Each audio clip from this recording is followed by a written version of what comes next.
لا الہ الا اللہ کا ترجمہ کیا ہے؟ کوئی معبود نہیں اللہ کے سوا۔ ایک ہو گئے، ہم نے نفی کر دی۔ دوسرا ورڈ آتا ہے محمد رسول اللہ، اب اس کو ہم ملا کے پڑھتے ہیں محمد رسول اللہ۔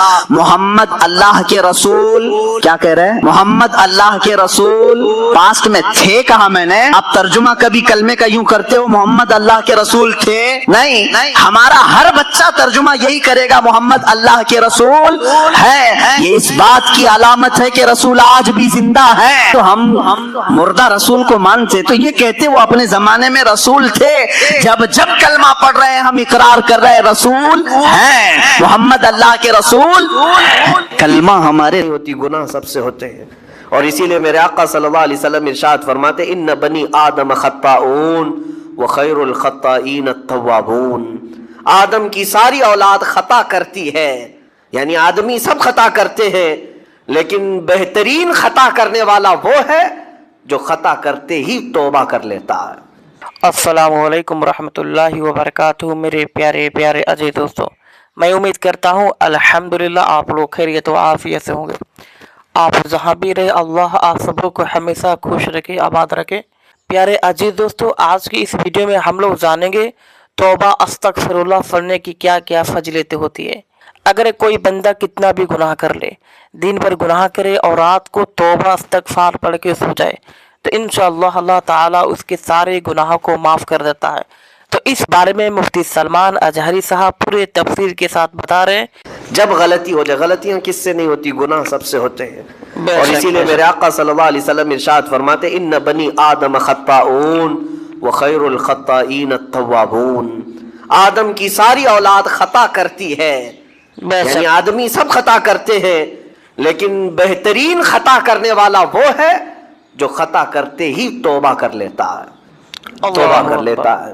کوئی رات تمہاری ایسی نہ ہو کہ بغیر توبہ کے سو جاؤ، کوئی صبح ایسی نہ ہو آپ کی جو اللہ تعالیٰ کی بارگاہ میں استغفار کر کے نہ شروع کرو۔ ہر دن توبہ کرو، ہر دن اللہ کریم کی بارگاہ میں استغفار کرو۔ اور قرآن کی ایک آیت میں آپ کو یہ بھی بتا دوں، 9ویں پارے سورہ انفال کی آیت ہے، اللہ تعالیٰ فرماتا ہے وَمَا كَانَ اللَّهُ لِيُعَذِّبَهُمْ وَأَنْتَ فِيهِمْ وَمَا كَانَ اللَّهُ مُعَذِّبَهُمْ وَهُمْ يَسْتَغْفِرُونَ۔ اللہ فرماتا ہے اس امت پر اللہ عذاب ویسا نازل نہیں کرے گا جیسے پہلی امتوں پر آتا تھا۔ اس کی وجہ یہ ہے، پہلی وجہ یہ ہے کہ ان کے بیچ میں میرا محبوب آرام کر رہا ہے، رسول پاک صلی اللہ علیہ وسلم۔ دوسری ایک وجہ رب تعالیٰ فرماتا ہے وَمَا كَانَ اللَّهُ مُعَذِّبَهُمْ وَهُمْ يَسْتَغْفِرُونَ، جب تک لوگ اللہ کی بارگاہ میں استغفار کرتے رہیں گے، استغفر اللہ ربی من کل ذنب واتوب الیہ۔ یہ آیت کب نازل ہوئی تھی میں آپ کو بتاؤں، دو صحابہ تھے، دونوں گہرے دوست تھے، بہت ہی گہرے دوست، مدینے کے رہنے والے۔ اس میں سے ایک صحابی تجارت کے لیے جا رہے تھے اور ان کے گھر بار میں ان کی بیوی تھی بس، اور کچھ نہیں۔ تو اپنے دوست سے کہا کہ میں جا رہا ہوں، مجھے آنے میں تاخیر ہو سکتی ہے، میرے گھر پر اگر کبھی سودا سلف لانے کی ضرورت پیش آئی تو میری بیوی کو یہ پہنچا دینا، ساز و سامان۔ یہ کہہ کر کے وہ تجارت پہ چلے گئے۔ جو دوست صحابی تھے، دیکھیں صحابہ کے بہت سارے کام امت کے لیے درس ہیں، سبحان اللہ، قیامت تک آنے والے مسلمانوں کے لیے وہ مشعل راہ ہیں۔ تو وہ جو دوست صحابی تھے سودا سلف لے کر کے گھر جایا کرتے تھے اپنے دوست کی بیوی کو پہنچانے کے لیے۔ ایک دن ایسا ہوا کہ شیطان نے ورغلایا اور سودا سلف سامان لے کر گھر گئے۔ ان کی خاتون باہر آئی دوست کی، انہوں نے اس خاتون کا صرف ہاتھ پکڑ لیا اور وہ عورت چونکہ مدینے کی رہنے والی صحابیہ ہیں، اپنا ہاتھ تو چھڑا لیا لیکن وہ چیخ مار کر رونے لگی کہ جس پر میرے شوہر نے سب سے زیادہ اعتماد کیا، تم تو جگری دوست بھائی کی طرح تھے، ہاتھ کیسے بڑھا دیا؟ تو اس صحابی کو فوراً احساس ہو گیا کہ میں بہت بڑی خطا کر گیا، اللہ میرے بھائی اور میرے دوست کی امانت میں نے خیانت کر دیا، اس نے مجھ پر بھروسہ کیا تھا اور اس کی بیوی کا میں نے ہاتھ پکڑ لیا، بس اتنی سی بات تھی۔ وہ خاتون بھی رونے لگ گئی کہ میرے ساتھ کیا ہوا، یہ صحابی بھی رونے لگ گئے، احساس فوراً ہو گیا کہ میں نے غلط کیا ہے، سودا سلف لانے کے وقت مجھ سے غلطی ہو گئی، خطا ہو گئی۔ اب اس خطا کی وجہ سے وہ کرتے کیا، ان کو تو ڈر یہ تھا کہ میں اپنے دوست کو منہ دکھانے کے بھی قابل نہیں، اور نہ ہی میں یہ چیز کسی کے سامنے ذکر کر سکتا ہوں، کیا کروں؟ تو مدینہ چھوڑ کر کے چلے گئے پہاڑیوں میں، اللہ اور اکبر. بغیر کھانا پانی سب کچھ بھی نہیں تھا. پہاڑیوں کے بیچوں بیچ رہنے لگے اور صرف روتے تھے اور گر جاتے تھے اور کمزوری آ گئی جسم میں, اٹھنے پھرنے کی بھی سبحان طاقت اللہ. نہیں تھی. اب وہ دوست ان کے صحابی تجارت سے واپس آئے, گھر میں آتے ہی ان کی خاتون نے بتا دیا کیا معاملہ پیش آیا. وہ بہت جلال میں آئے اور کہا کہ میرا دل ٹوٹ گیا, آج میری کمر ٹوٹ گئی, جس کے ساتھ ہم نے پوری زندگی بتائی آج اس نے میری عورت کے ساتھ ایسا کیسے کیا. بہرحال ماشاءاللہ. انسان ہے, خطا ہوتی ہے, انسان ہے, بھولنا اور خطا کرنا اس کی عادت ہے. دوستو اس بیان کو دھیان سے سننا. اب ان کو دل میں تو بہت تکلیف ہوئی, کروں کیا, لیکن وہ صحابی تھے, انہوں نے کہا یہ معاملہ سیدھے حضور پاک کی بارگاہ میں رکھتا ہوں. اللہ اکبر. کہا کہ میں سزا دوں گا یا پھر جو ہے ان کے لیے جو قرار واقعی چیز ہوگی وہ دلا کر رہوں گا. بارگاہ مصطفیٰ صلی اللہ تعالیٰ علیہ وسلم میں تشریف لائے, عرض کیا کہ آقا ایسا ایسا ہو گیا, میرے معتمد ساتھی نے میرے گھر میں ایسا معاملہ کر دیا. نبی پاک صلی اللہ تعالیٰ علیہ وسلم غمگین ہو گئے کہ ان دونوں کے درمیان ایسا کیسے ہو گیا. پھر تھوڑی دیر کے بعد رحمت عالم صلی اللہ علیہ وسلم جو غیب دان نبی ہیں, ہر چیز کو جانتے, بلکہ اپنے امتیوں کے احوال سے باخبر رسول ہیں, نبی پاک صلی اللہ تعالیٰ علیہ وسلم اپنے اس غریب صحابی کے حالات معلوم کیے. پتہ چلا کہ وہ تو گھر بھی چھوڑ دیا, مدینے بھی چھوڑ دیا, پہاڑیوں میں جا کر کے پناہ لے کر کے اکیلا تنے تنہا رہ رہا ہے. اللہ کے نبی صلی اللہ تعالیٰ علیہ وسلم اپنے اس غریب امتی صحابی کے حالات معلوم کرنے کے بعد اللہ کریم کی بارگاہ میں عرض کرتے ہیں کہ مولا تو فیصلہ سنا دے. اللہ تعالیٰ نے آیت نازل فرمائی, جو آیت میں نے آج آپ کے سامنے تلاوت کیا. اللہ تعالیٰ فرماتا ہے والذین اذا فعلوا فاحشۃ او ظلموا انفسهم, جن لوگوں نے گناہ کر لیا یا اپنی جان پر ظلم کیا ہے, پھر ذکروا اللہ فاستغفروا لذنوبہم, اللہ کو پھر جلدی یاد کر لیا اور توبہ کر لیا. دوستو اس بیان رب کو تعالیٰ دھیان سے فرماتا سننا. وَمَن يَغْفِرُ الذُّنُوبَ إِلَّا اللَّهُ, محبوب بتاؤ اللہ کے سوا کون ہے گناہوں کی بخشش کرنے والا. اللہ تعالیٰ ان کے گناہوں کو معاف کر دیتا ہے جو فوراً اپنے گناہ کے بعد اللہ یاد اکبر. کر لیتے ہیں کہ مجھ سے خطا ہوئی ہے. رسول کریم صلی اللہ تعالیٰ علیہ وسلم نے اس صحابی کو بتایا تیرے بھائی سے بھول ہوئی, خطا ہوئی, لیکن رحمان نے اس کی بخشش کا مصداق قرآن میں سنا دیا کہ وہ باز آ گیا اور توبہ کر رہا ہے. لہٰذا تیرے لیے بھی یہ زیب نہیں دیتا کہ تو اب کوئی انتقام لے, تو اپنے دل سے معاف کر. یہ صحابی تھے, اللہ کے نبی صلی اللہ علیہ وسلم کے پروردہ تھے, نفسانیت اور خواہشات کے نہیں. یہ فوراً گئے اور اپنے اس جگری دوست کو, اپنے اس بھائی کو ڈھونڈتے ہوئے اللہ پہاڑیوں کے بیچوں بیچ جا کر کے دیکھا. ان کی حالت بہت خستہ تھی, کمزور ہو گئے تھے اور روتے روتے اتنا تھک گئے تھے, نہ کھانا ہے نہ پانی ہے, بس یہ کہ ان سے خطا کیا ہوئی تھی, اپنے دوست کی عورت کا ہاتھ پکڑ لیا تھا. بس میرے عزیزو اس سے بڑا نہیں. ہاتھ پکڑنے پر ان کو اس قدر احساس تھا کہ مدینہ چھوڑ دیے. لوگ یہاں پورے کے پورے گناہ میں ڈوب جاتے ہیں, زنا میں ڈوبتے ہیں, انہیں احساس تک نہیں. یہ صحابی گئے اور جیسے ہی یہ گئے تو وہ ہوش میں آئے اور رونے لگے کہ میرا بھائی آ گیا اور اب شاید یہ انتقام لے گا, بدلہ لے گا, مجھے مار ڈالے گا, کیونکہ میں نے اس کا اعتماد توڑا, اس کا بھروسہ ختم کیا. دوستو مفتی صاحب, لیکن یہ صحابی گئے اور ان کا ہاتھ پکڑا اور اپنے سینے سے لگایا, کہا کہ تو بھی ابن آدم ہے, میں بھی ابن آدم ہوں, انسان ہے, خطا ہو گئی, لیکن بشارت ہے تجھے کہ اللہ نے قرآن میں محبوب کی بارگاہ میں آیت اتاری, تیری بخشش کا پروانہ اتار دیا. وہ اس قدر خوش ہوئے کہ اس صحابی کو تھام لیا اور کہا میں تو مایوس ہو کر پورے گھر بار سب چھوڑ کر کے آیا تھا, لیکن میرا رحمان خدا بندوں کو کبھی چھوڑتا نہیں, کبھی اکیلا ہونے نہیں دیتا, وہ مایوس نہیں کرتا. میرے عزیزو آج ہمارے پاس وقت ہے, جب ٹھوکر کھائیں تو فوراً احساس ہو جائے, جب غلطی ہو جائے. غلطیاں کس سے نہیں ہوتی, گناہ سب سے ہوتے ہیں. اور اسی لیے میرے آقا صلی اللہ علیہ وسلم ارشاد فرماتے ان بنی آدم خطاؤن وخیر الخطائین التوابون, آدم کی ساری اولاد خطا کرتی ہے, یعنی آدمی سب خطا کرتے ہیں, لیکن بہترین خطا کرنے والا وہ ہے جو خطا کرتے ہی توبہ کر لیتا ہے, توبہ کر لیتا ہے. کوئی رات تمہاری ایسی نہ ہو کہ بغیر توبہ کے سو جاؤ, کوئی صبح ایسی نہ ہو آپ جو اللہ تعالیٰ کی بارگاہ میں استغفار کر کے نہ شروع کرو. ہر دن توبہ کرو, ہر دن اللہ کریم کی بارگاہ میں استغفار کرو. اور قرآن کی ایک آیت میں آپ کو یہ بھی بتا دوں، 9ویں پارے سورہ انفال کی آیت ہے. اللہ تعالیٰ فرماتا ہے وَمَا كَانَ اللَّهُ لِيُعَذِّبَهُمْ وَأَنْتَ فِيهِمْ وَمَا كَانَ اللَّهُ مُعَذِّبَهُمْ وَهُمْ يَسْتَغْفِرُونَ. اللہ فرماتا ہے اس امت پر اللہ عذاب ویسا نازل نہیں کرے گا جیسے پہلی امتوں پر آتا. اس کی وجہ یہ ہے، پہلی وجہ یہ ہے کہ ان کے بیچ میں میرا محبوب آرام کر رہا ہے، رسول پاک صلی اللہ علیہ وسلم.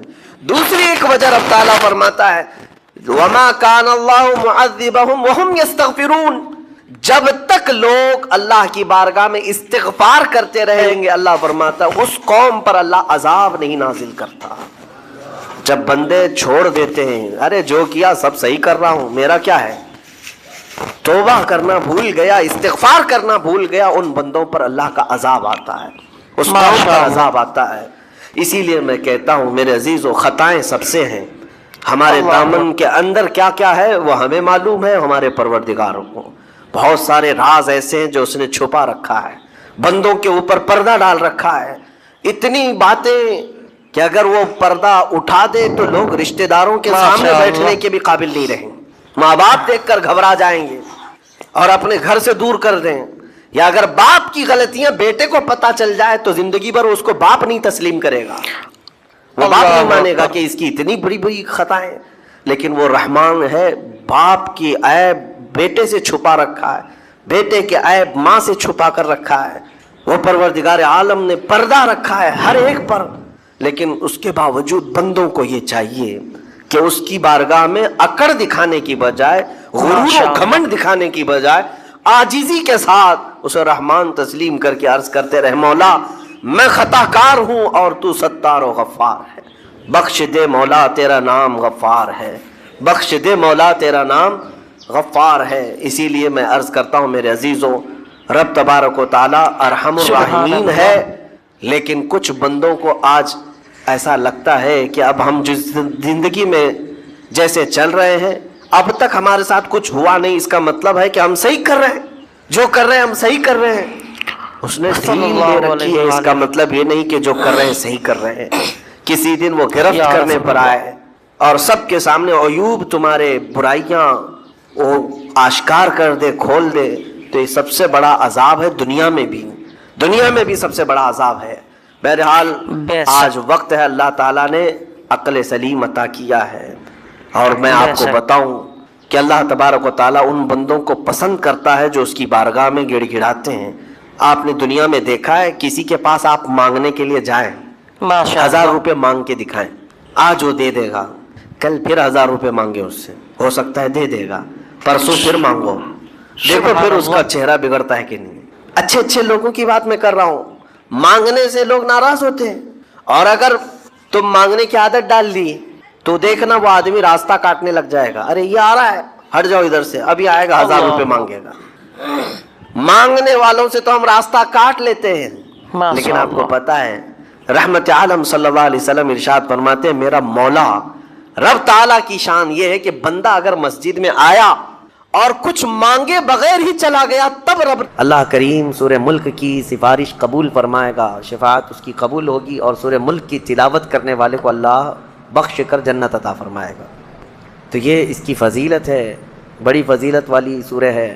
اس کی تلاوت روزانہ جاری رکھو میرے عزیزو. میں نوجوانوں سے یہ کہتا ہوں تم تو ایئر فون لگا کر پتہ نہیں کیا کیا سنتے کب سوتے ہیں. کچھ لوگوں کو تو میں دیکھا ہوں سفر وغیرہ میں دیگر جگہوں پر ان کے کان میں بجتے ہی رہتا ہے، وہ سوئے بھی رہتے ہیں اور صبح اٹھنے تک بھی ان کے کانوں میں وہ بجتے ہی رہتا ہے.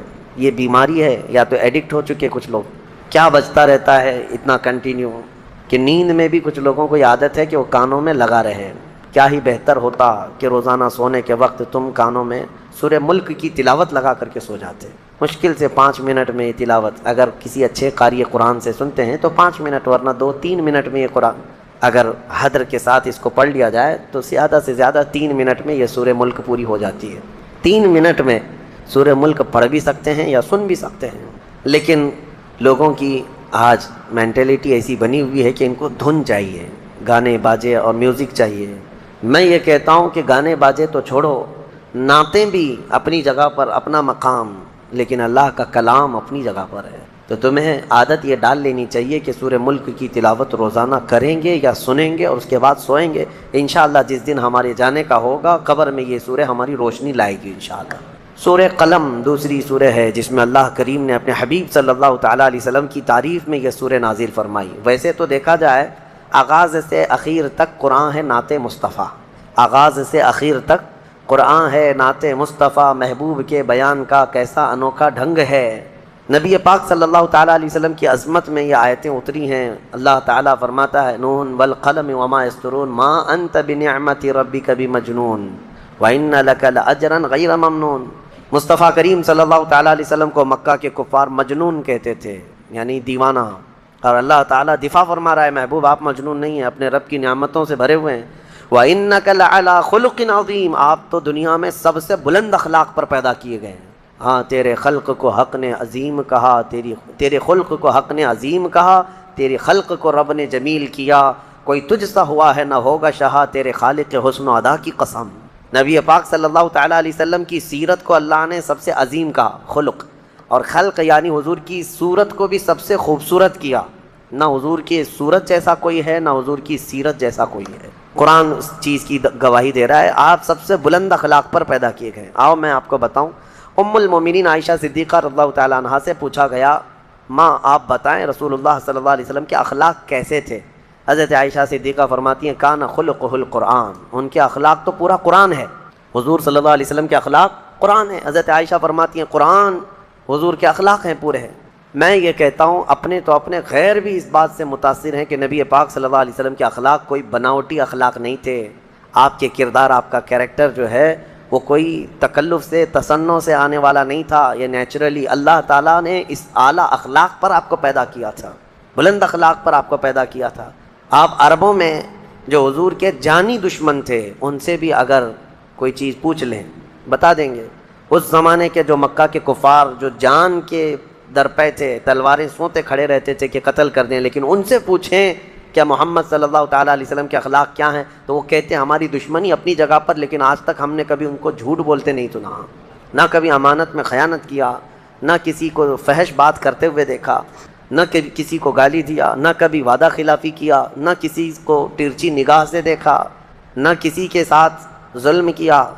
یہ حضور کے اخلاق ہیں۔ نبی پاک صلی اللہ علیہ وسلم نے امت کو یہ تعلیم دی من لم یوقر کبیرنا ومن لم یرحم صغیرنا ومن لم یوقر کبیرنا فلیس منا، جو ہمارے چھوٹوں پر رحم نہیں کرتا اور بڑوں کی عزت نہیں کرتا وہ ہم میں سے نہیں ہے۔ یہ اخلاق نہیں ہے تو اور کیا ہے؟ یہ اعلیٰ کردار ہیں نبی پاک صلی اللہ علیہ وسلم کے۔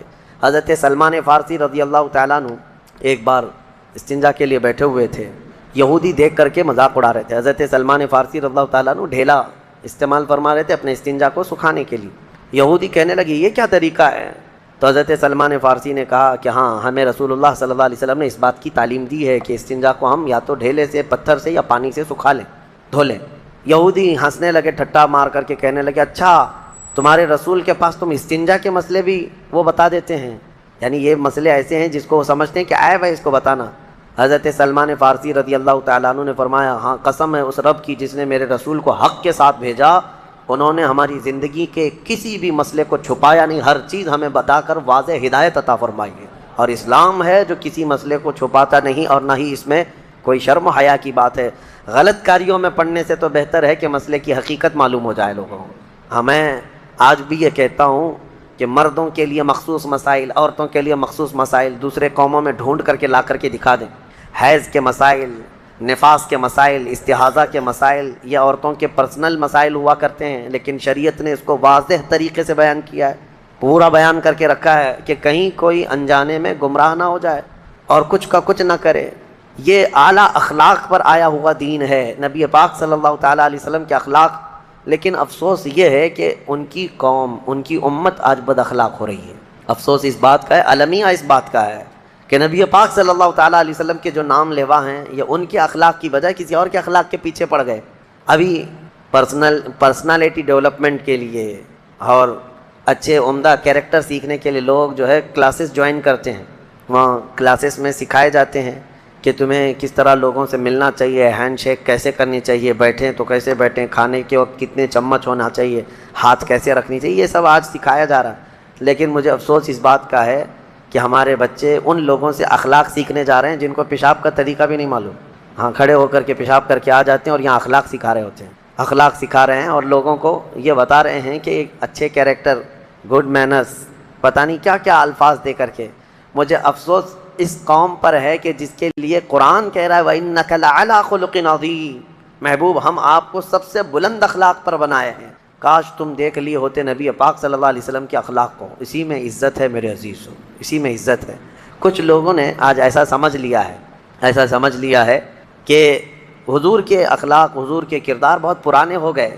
اس زمانے کے اگر طور طریقوں پر ہم چلیں گے تو پتہ نہیں اب نئی دنیا میں ہم کو کیا سمجھیں گے، ملا بولیں گے، مولوی بولیں گے. یہ تمہاری خام خیالی ہے، شیطانی وسوسہ ہے تمہارا. ہر زمانے میں میرے مصطفیٰ کے اخلاق اعلیٰ ہیں، لیکن بس اس کو سینے سے لگانے والا ہونا چاہیے.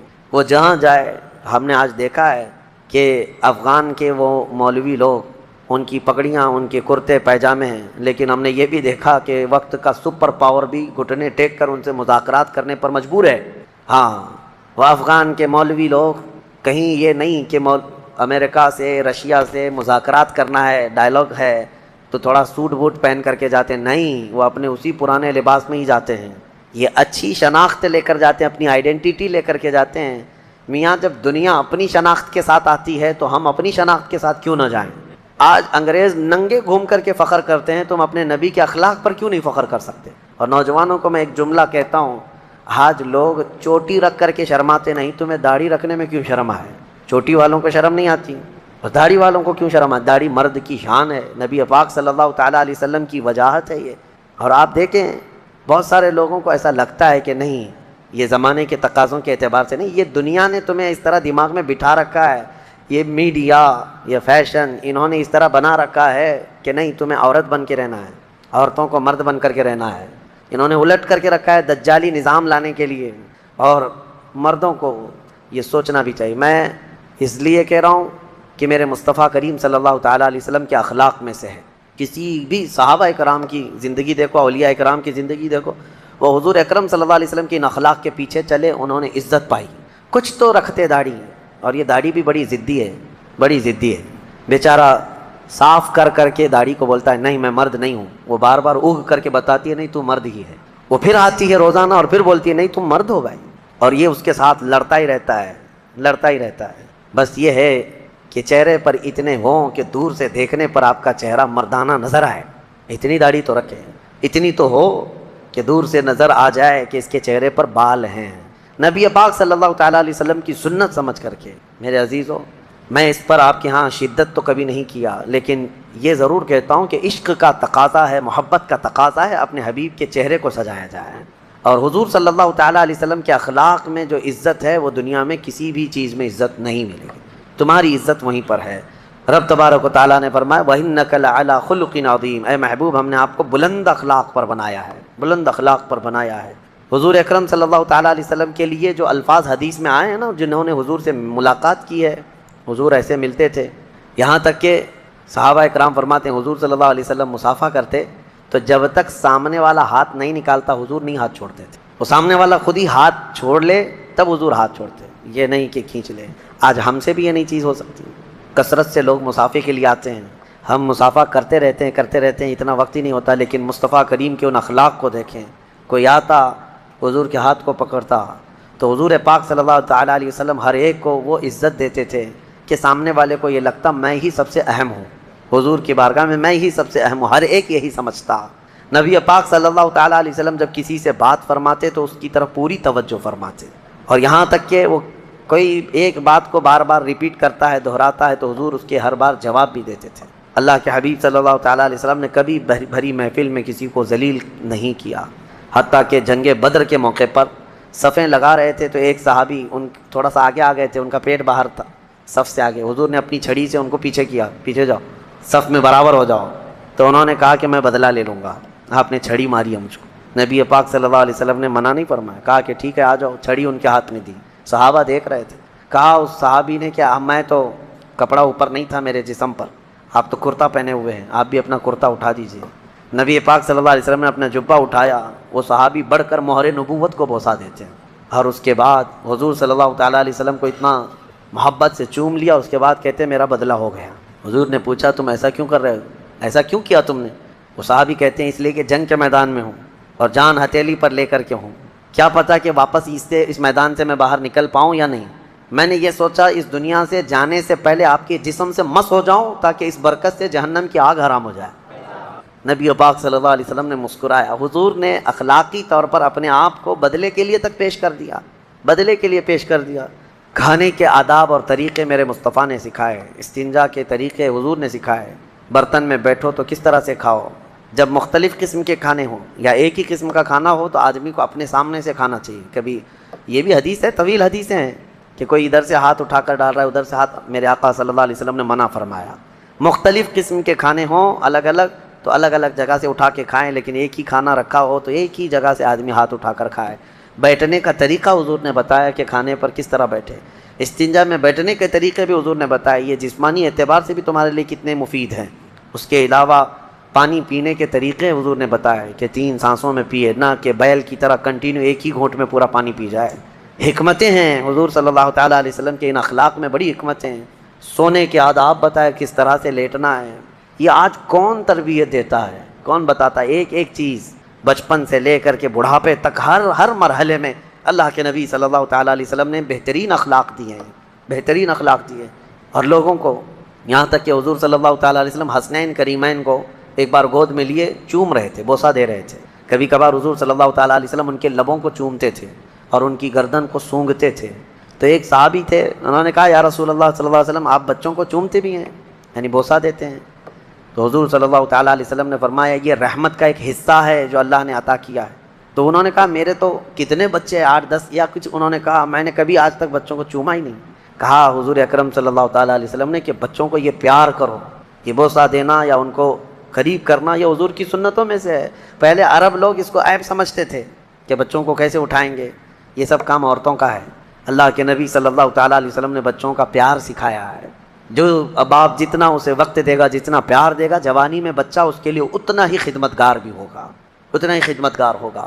بہت سارے میدان ہیں جس میں اللہ کے نبی صلی اللہ تعالیٰ علیہ وسلم نے اپنے اخلاق سکھائے ہیں، کیا کیا کہیں، بس یہی ہے جو اعلیٰ حضرت فاضل بریلوی نے فرمایا یا رسول اللہ تیرے خلق کو رب نے عظیم کیا، تیرے خلق کو رب نے جمیل کیا، کوئی تجھ سا ہوا ہے نہ ہوگا شہا، تیرے خالق حسن و ادا کی قسم۔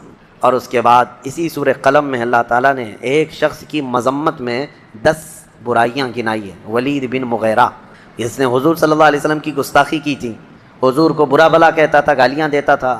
تو حضور اکرم صلی اللہ تعالیٰ علیہ وسلم کو اس کی باتیں بری لگیں، شاق گزری، تو اللہ تعالیٰ نے آیتیں نازل فرمائی اس کے حق میں، جو آیتیں ہیں فلا تطع المکذبین، جھٹلانے والوں کی پیروی نہ کریں اے میرے رسول، ان کی مت سنیں آپ۔ ودوا لو تدہن فیدہنون ولا تطع کل حلاف مہین، کثرت سے قسم کھانے والا جھوٹا آدمی۔ اور کئی برائیاں اللہ تعالیٰ نے گنائی، اس میں ایک برائی تھی عتل بعد ذلک زنیم، یہ زنا سے پیدا ہوا آدمی، اس کا نسب نہیں ہے، ولید بن مغیرہ کے بارے میں۔ جب یہ آیتیں اتری تو اس کو لوگوں نے بتایا کہ تیرے متعلق تو قرآن میں خرابیاں آ گئی، تیری برائیاں گنائیں۔ تو غور سے سنا اس نے آیتیں، اور اس کے بعد پھر کہا کہ 9 تو میں جانتا ہوں ہے میرے اندر، یہ جو ہیں 9 تو مجھے معلوم ہے، یہ 10ویں کہ میں زنا سے پیدا ہوا ہوں، یہ کیسے؟ میں تو میرے باپ کا بیٹا ہوں۔ دوڑتا ہوا پھر آیا اپنے گھر میں، اپنی ماں کو گرا دیا زمین پر اور چڑھ کے بیٹھ گیا اس کے سینے پہ، کہا سچ سچ بتا میں کس کا بیٹا ہوں۔ آج کے یہ سب حرامیوں کو پوچھ لینا چاہیے اپنی ماں سے جا کر کے، جو حضور کی شان میں بھونکتے ہیں، گالیاں دیتے ہیں، ان کو پوچھ لینا چاہیے اپنی ماں سے جا کر کے۔ یہ قرآن کا اصول میں بتا رہا ہوں، اس میں مجھے کوئی جھجک نہیں ہے۔ اور اپنی ماں کو گرا کر کے سینے پر چڑھ کر بیٹھ کر پوچھنے لگا بتا۔ اس کی ماں نے بہت اچھا جواب دیا، کہا تو اگر صحیح باپ کا ہوتا تو اپنی ماں کے سینے پہ نہیں بیٹھتا، حقیقت میں تو اپنے باپ کے نام سے جو مشہور ہے اس کا نہیں ہے۔ جنگل میں ایک چرواہا تھا، اس سے میں نے زنا کر لیا تھا، مجھ سے ہو گئی تھی بدکاری اور اسی سے تو پیدا ہوا ہے۔ ولید بن مغیرہ اٹھ گیا اور کہا 10ویں بھی کمپلیٹ ہو گئی، 9 تو تھی اندر، 10ویں برائی بھی کمپلیٹ ہو گئی۔ اسی لیے میرے عزیزو آپ اس بات کو سمجھ کر کے چلیں کہ نبی پاک صلی اللہ تعالیٰ علیہ وسلم کی شان میں بھونکنے والے یہ ایسے ہی لوگ ہیں جن کا نطفہ ثابت نہیں ہے، جن کا نسب ثابت نہیں ہے، جن کی اصل میں خطا ہے۔ ورنہ حلال بندہ حضور اکرم صلی اللہ تعالیٰ علیہ وسلم کے ہر اخلاق پر قربان جاتا ہے، بلکہ اسے اندازہ ہوتا ہے کہ یہ کون سی ہستی ہے۔ دنیا میں ہماری بات تو چھوڑیں، بڑے بڑے دوسرے دانشور لوگوں نے لکھا ہے، آپ کو میں بتاؤں، جارج برنارڈ شاہ ایک بہت بڑا رائٹر بھی گزرا ہے، دانشور ہے، انگریز ہے. اس نے اپنی کتاب میں لکھا ہے کہ میں نے بہت سارے ریولیوشن دنیا میں دیکھے، انقلاب، لینن کا انقلاب، مارکسزم کا انقلاب، یہ ریولیوشن آیا، کمیونزم کا ریولیوشن آیا، بہت سارے بڑے بڑے انقلاب آئے دنیا میں. وہ کہتا ہے جو انقلاب لانے والی شخصیت ہوتی تھی وہ جب تک زندہ ہوتے ان کی تحریک بھی چلتی، تنظیم بھی چلتی، اور اس کے بعد دھیرے دھیرے دھیمی ہو جاتی، ٹھنڈی پڑ جاتی. جو انقلاب لانے والے لوگ تھے وہ جاتے ہیں تو تنظیم ٹھنڈی پڑ جاتی ہے، تحریک ختم ہونے لگتی ہے. اور وہ کہتا ہے میں نے صرف ایک ریولیوشن دیکھا ہے جو مدینے سے نکلا تھا، ایک انقلاب دیکھا جو مدینے سے نکلا تھا اور پوری دنیا میں پھیلا تھا، اور اس کے بانی محمد صلی اللہ علیہ وسلم، اس کے فاؤنڈر محمد صلی اللہ علیہ وسلم دنیا سے پردہ تو کر گئے، لیکن ان کا لایا ہوا ریولیوشن، ان کا لایا ہوا انقلاب 14 صدیوں کے بعد بھی ٹھنڈا نہیں پڑتا، روز بڑھتا ہی جاتا. آج تک کسی اور انقلاب میں اتنا اثر نہیں دیکھا کہ اتنے لانگ ٹائم پر کسی بانی کا اثر پایا جاتا ہو. یہ ہم نہیں کہہ رہے، یہ مسلمان نہیں. جس نے لکھا ہے وہ جارج برنارڈ شاہ، یہ انگریزوں کا رائٹر ہے. اسی طرح سے کئی ایسے لوگ ہیں جو نان مسلم ہیں لیکن حضور پاک صلی اللہ تعالیٰ علیہ وسلم کی تعریف میں وہ رطب اللسان ہیں. گرو نانک نے تو پوری نعتیں لکھی ہیں حضور صلی اللہ تعالیٰ علیہ وسلم کے متعلق، پتہ نہیں کتنے اشعار لکھے ہیں. اور گرو نانک کا تو ایک جملہ مشہور تھا، محمد نہ ہے بھکتی نہ ہے. محمد صلی اللہ تعالیٰ علیہ وسلم نہ ہو تو عبادت ہی نہیں ہے دنیا میں. عبادت کا صحیح طریقہ دنیا میں دکھانے والے محمد صلی اللہ علیہ وسلم. بہرحال دنیا جس کی آنکھیں کھلی انہوں نے پہچانا. لیکن میں آج ان لوگوں کی تعریفوں کو دلیل کے طور پر یا حضور کی فضیلت کے لیے نہیں بیان کر رہا ہوں. حضور پاک کی فضیلت کے لیے حسان بن ثابت بھی ہیں، حضور کی تعریف کرنے والوں میں امام شرف الدین بوصیری بھی ہیں. ان لوگوں کی تعریف کیے ہوئے الفاظ اور ان کے نام میں آج اس لیے گنا رہا ہوں. الفضل لما شہید به الاعداء، عربی میں مقولہ مشہور ہے کہ فضیلت اس کی بہت ہے جس کے دشمن بھی گواہی دے رہے ہوں، جس کے دشمن بھی گواہی دے رہے ہوں اس کی فضیلت ہے. ورنہ نبی پاک صلی اللہ تعالیٰ علیہ وسلم کی تعریف کے لیے انسان تو انسان ہے، خلاق کائنات خود قرآن میں اپنے حبیب کی تعریف بیان کر رہا ہے. وَرَفَعْنَا لَكَ ذِكْرَكَ إِنَّا أَعْطَيْنَاكَ الْكَوْثَرَ، یہ سب نبی کی شان میں تو اللہ نے فرمایا. ایک دو نہیں، کئی آیتیں ہیں، کئی آیتیں جو ڈیفنس میں اللہ نے اتاری. اب یہاں پر میں اپنی گفتگو کو سمیٹتے ہوئے صرف یہی آپ سے کلام کرنا چاہوں گا کہ حضور کی شان میں جب کبھی حملہ ہو، نبی پاک صلی اللہ علیہ وسلم کی جب کبھی کوئی گستاخی کرے تو اس گستاخ کا جواب دینا، توجہ، اس گستاخ کا جواب دینا عام آدمی کی نہیں بلکہ یہ اللہ رب العزت کی سنت مبارکہ ہے، اللہ کی سنت مبارکہ ہے. ابو لہب نے کہا تھا محمد تمہارے دونوں ہاتھ ٹوٹ جائیں، تبن لک یا محمد، نعوذ باللہ. ابو لہب نے یہ کہا حضور کو گراں گزری یہ بات، تو اللہ نے ڈیفنس میں جواب میں فرمایا آپ کے نہیں، تبت یدا ابی لہب و تب، ابو لہب کے دونوں ہاتھ برباد ہو جائیں. جواب کون دے رہا ہے؟ رب ذوالجلال دے رہا ہے. نبی کی طرف انگلی اٹھاؤ، جواب اللہ کی طرف سے ہے. کافروں نے ایک بار ایک بات مشہور کر دی تھی، حضور پر وحی نہیں اتر رہی تھی، 15 دن ہو گئے تھے، کوئی آیت نہیں آ رہی تھی، تو یہ افواہ اڑا دی، وَدَّعَا رَبُّ مُحَمَّدٍ مُحَمَّدًا، محمد کے رب نے محمد کو اب چھوڑ دیا ہے، اب کوئی وحی آتی نہیں، آیت آتی نہیں ہے. وَدَّعَا رَبُّ مُحَمَّدٍ مُحَمَّدًا وَدَّعَا رَبُّ مُحَمَّدٍ مُحَمَّدًا، نعوذ باللہ من ذالک. یہ بات پھیلتی گئی کافروں کی زبان سے کہ محمد کے رب نے محمد کو چھوڑ دیا. کئی دن گزرے، حضور پریشان حال تھے، یعنی غمگین تھے. نبی پاک صلی اللہ تعالیٰ علیہ وسلم کا جب غمگین تھے ان کافروں کی باتوں کو سن کر کے، تو اللہ تعالیٰ نے اپنے حبیب کی تسلی اور ان کافروں کے منہ بند کرنے کے لیے ڈیفنس میں، دفاع میں آیتیں اتاری. وَالضُّحَىٰ وَاللَّيْلِ إِذَا سَجَىٰ مَا وَدَّعَكَ رَبُّكَ وَمَا قَلَىٰ، محبوب کے چمکتے چہرے کی قسم، ان کی زلف معمبری کی قسم، محبوب آپ کے رب نے نہ آپ کو چھوڑا ہے اور نہ کچھ کم کیا ہے. وَلَلْآخِرَةُ خَيْرٌ لَكَ مِنَ الْأُولَىٰ، بلکہ آپ کی ہر آنے والی گھڑی پچھلی گھڑی سے کئی زیادہ